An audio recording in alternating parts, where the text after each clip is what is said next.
तरीके से संभल साहब के जज साहब का ट्रांसफर हुआ है, ये बहुत ही निंदनीय है और सरकार पर जो सवाल उठे हैं ये लाजमी है सर। पूरा हिंदुस्तान आज़ादी और दरअसल संविधान की कसम खाकर ये बात करता है कि लोग आज़ाद हैं, इस मुल्क में रह रहे लोग पूरी तरीके से आज़ाद हैं। लेकिन जब कोर्ट आदेश देता है तो वो योगी की पुलिस 20 से 15 को जेल जाने की जब बात करता है तो फिर वहाँ पे जज का तबादला क्यों हो जाता है, ट्रांसफ़र क्यों हो जाता है? वहाँ पे ये सरकार ये बताने की कोशिश क्यों करती है कि वो जज से और अदालत से बड़े हैं? अगर हैं तो फिर ये तो तानाशाही का रूप है। इसी पर मेरे साथ बातचीत कर रहे हैं फिरोज गामा जी है, आपका बहुत बहुत स्वागत है। अनुज चौधरी पे आपने पहले भी बोला था, अब तो कोर्ट ने आदेश दे दिया तब भी ये जेल नहीं गए। देखिए, आज भी कहते हैं कि देश में लोकतंत्र और संविधान जिंदा है। कुछ कुर्सियां ऐसी होती हैं जो बिकाऊ नहीं होती। जो संभल के जज महोदय ने जो अनुज चौधरी और 20 अज्ञात पुलिस वालों पर जो गिरफ्तारी का आदेश दिया था, उस आदेश को जज साहब ने पारित कर दिया, लेकिन उन जज साहब पर ट्रांसफर कर दिया गया।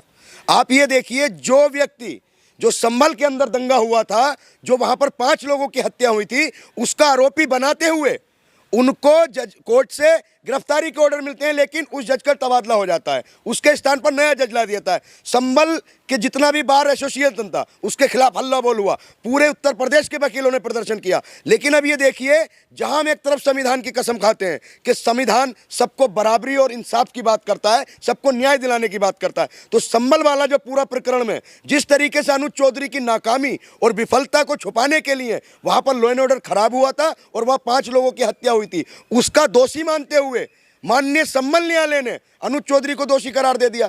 लेकिन उन जज सब का ट्रांसफर हो जाता है। जिन लोगों को जेल जाना चाहिए था उनका प्रमोशन होकर उनको बड़े पदों पर बनाकर फिरोजाबाद भेज दिया गया। एक बात बताइए, जो संभल का पूरा मसला था, जहां मस्जिद के नीचे मंदिर होने की अफवाह हुई थी, वहां पर पिटीशन डलती है और वहां पर सुनवाई होती है। जब एक दिन पहले टीम सर्वे करके चली जाती है, उसके बाद 2 दिन बाद फिर सर्वे हो जाता है और सर्वे वाली टीम के साथ वहां पर नारे क्या लग रहे थे कि नाम में तेल लगा दो डाबर का, नाम बिटा दो बाबर का, मुल्ले काटे जाएंगे, राम राम चिल्लाएंगे, तमाम तरह के मुसलमानों के खिलाफ नारेबाजी हुई और वहाँ पर हिंसा भड़क जाती है। जो इतना गंभीर मसला था, एक मस्जिद और मंदिर की बात थी, इस देश में एक बहुत बड़ा दंगा बाबरी मस्जिद और राम मंदिर में हो चुका था, तो फिर चूक क्यों हुई? बीजेपी ये कह रही है कि जज संभल का जो ट्रांसफर हुआ, तबादला हुआ, ये तो कोर्ट का मामला है, तो योगी पुलिस को या योगी जी को क्यों कोसना? नहीं, देखिए, कोर्ट का तबादला आखिर क्यों हुआ, हम ये पूछना चाहते हैं ना, उसकी जांच होनी चाहिए।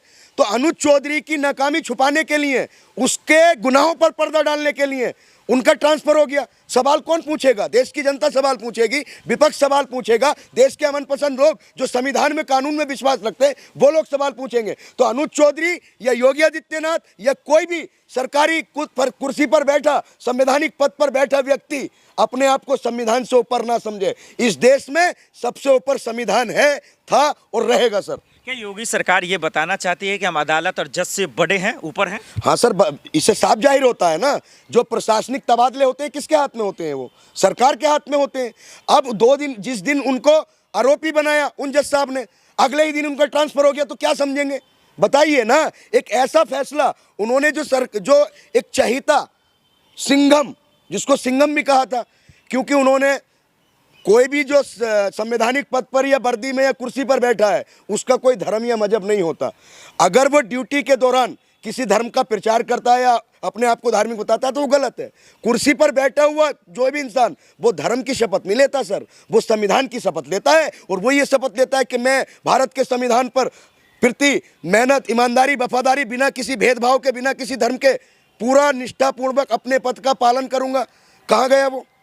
तो देखिए, जो भाजपा के समर्थित हाँ हर संवैधानिक कुर्सी का सम्मान करते हैं, लेकिन उस कुर्सी पर बैठे हुए आरएसएस और भारतीय जनता पार्टी की विचारधारा और जो गलत मानसिकता दर्शाते हैं उनका समर्थन नहीं करते।